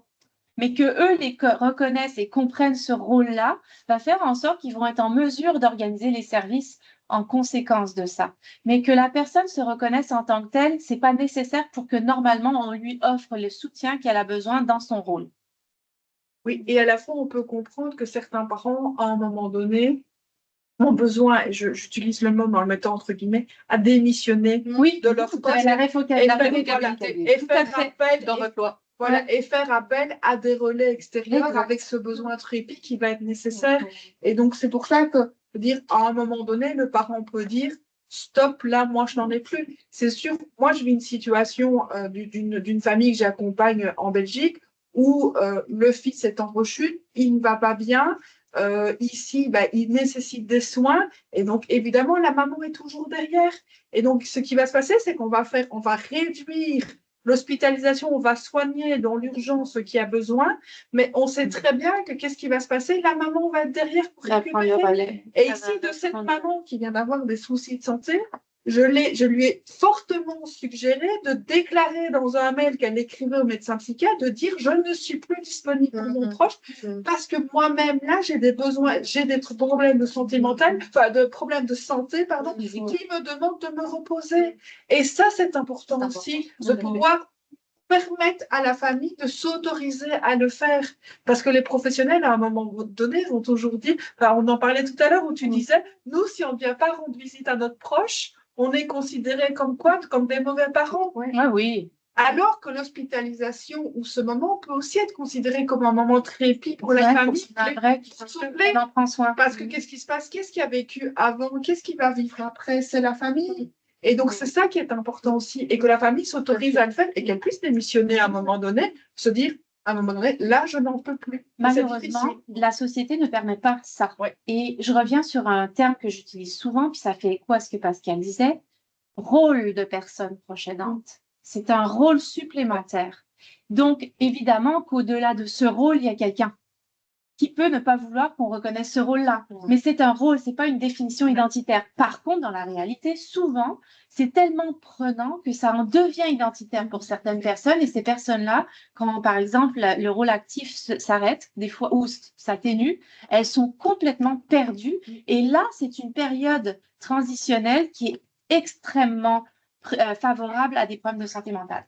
C'est pour ça que dans la psychoéducation pro-famille, on a un temps où on questionne le rôle de la personne pour lui dire que son rôle, en effet, ne se définit pas que comme aidant, mais qu'à côté, c'est être maman d'un autre enfant, être l'épouse de, être le frère de, le collègue de, l'ami de. Parce que, en effet, c'est pas parce que j'ai un enfant malade, quel que soit le diagnostic, que je deviens à 100% cette personne que je dois. Exact. Et donc, c'est aussi, il faut réfléchir, de prendre un peu cette hauteur ou ce recul de finalement qui je suis.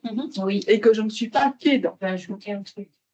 Il y avait un exemple avec une maman qui était dans l'association d'aidants et qui disait, moi, je me sens plus aidante, pas aidante, parce qu'en fait, j'ai une rupture avec mon fils qui avait un trouble psychique.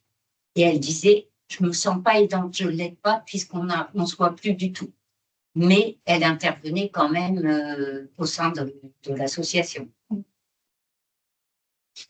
Voilà. Elle était peut-être plus en rôle actif et du coup, elle avait acquis par contre des savoirs expérimentés à l'issue de ce rôle de personne proche aidante qu'elle avait joué. Donc, c'est sûr que ça fait partie de nous. Mais c'est pour ça qu'en défense des droits, nous, comment on travaille ça, c'est à mettre de l'avant l'impact du rôle. Et effectivement, dans ce rôle, il est essentiel parce qu'on ne va pas se le cacher, la loi révocabilité, c'est inatteignable. Et en fait, comment est-ce qu'on peut, comme société, faire en sorte qu'on ait quand même un certain pouvoir d'agir comme personne proche aidante pour jouer notre rôle avec le moins d'impact possible? Ça va être que la société ou que le milieu institutionnel nous permette d'avoir un espace pour nommer nos limites et nommer que des fois on ne veut plus ou on ne peut plus. Puis, des fois on dit on ne peut plus, mais c'est que des fois on ne veut plus. Et je vais vous partager un exemple très personnel. Mon fils, donc, je ne l'ai pas nommé parce que moi, pour faire mon travail, il n'est pas essentiel que je sois une personne proche aidante, mais il s'avère que c'est le cas. Alors, qui est arrivé la poule ou l'œuf? C'est cette histoire-là un petit peu. Pourquoi je suis là? Peut-être que c'est aussi parce que j'ai eu ce rôle-là dans ma vie. Mon fils a 14 ans. Et en fait, là, il est 8h09 et j'ai perdu mon idée parce que mon cerveau, il est parti ailleurs. Oui, donc ça va revenir. Les services qu'on te propose, le seul répit qu'on te propose finalement aujourd'hui, c'était ça là-dessus que tu voulais aller? Plus ou moins, en fait, c'est que... non, Bon, mais en fait, ça reste que dans le fond... Oui, c'est ça. Je me retrouve en fait... Comme parents, on a des obligations parentales et on ne peut pas s'en défaire. On ne peut pas dire je suis désolée, mais je ne le veux plus. En fait, on peut, mais bon, vous imaginez ce que ça doit prendre pour ça. Mais en fait, nous, comme parents, on en est venus à se dire qu'on ne voulait plus qu'il soit à la maison tellement c'était dur. Les crises de désorganisation, quand on doit faire intervenir la police et qu'ils sont 3 sur ton enfant, à lui mettre des menottes et à le sangler, Ce n'est pas quelque chose qui devrait être vécu par un parent tellement c'est violent pour nous puis pour l'enfant, hein, on va se le dire. Donc, on en vient dans un niveau de détresse tellement grand parce que les services ne sont pas là qu'on en vient à se dire mais je veux plus. En fait, j'y arrive plus, je veux plus. Et effectivement, pour nous avoir des services de répit qui soient adaptés, la seule option que nous avons, c'est de faire un auto-signalement à la protection de la jeunesse et leur dire venez, je m'auto-signale, je veux que vous veniez prendre mon enfant pour le placer quelque temps, quelque part. Et ça, c'est, je parlais de dilemme moral et de détresse morale, je ne suis pas capable de faire cet acte-là. Je n'ai pas été capable de le faire, je ne serai jamais capable de le faire. Enfin, je sais aussi que ça va avoir un impact sur mon enfant. Bref, Sur la fratrie. sur tout le monde. Bah, la fratrie, je vous dirais qu'elle est un petit peu, on va dire, je vais utiliser du bon québécois, c'est un petit peu écœurée. OK? C'est un petit peu écœurée, la fratrie. Là. La fratrie est rendue aussi dans un grand niveau de détresse et souhaiterait aussi parce qu'elle a une préoccupation pour nous. Et elle a peur pour nous, ce qui n'est pas normal à 11 ans, d'avoir ce niveau-là de préoccupation. Et elle souhaiterait qu'ils partent également parce que c'est difficile et c'est oppressant. Donc voilà. Merci. Je voudrais juste, on a dépassé déjà le temps, mais je voudrais juste qu'on termine sur un petit exercice pour essayer de repartir sur du positif. Et parce que moi, j'aime vraiment beaucoup le concept d'égoïsme sain que nous a présenté Stéphanie, vraiment.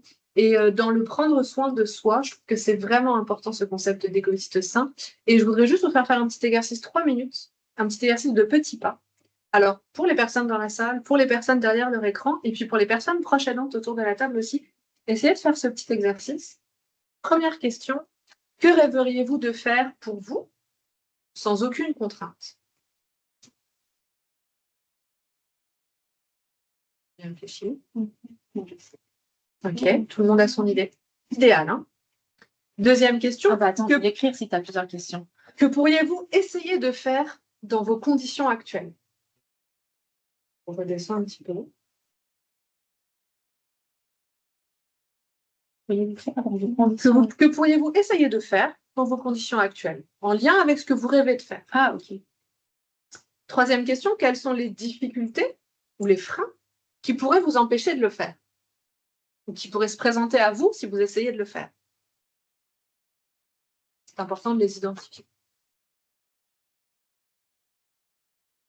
Quatrième petite question à vous poser, comment pourriez-vous réagir si ces difficultés-là arrivent? Le mode solution.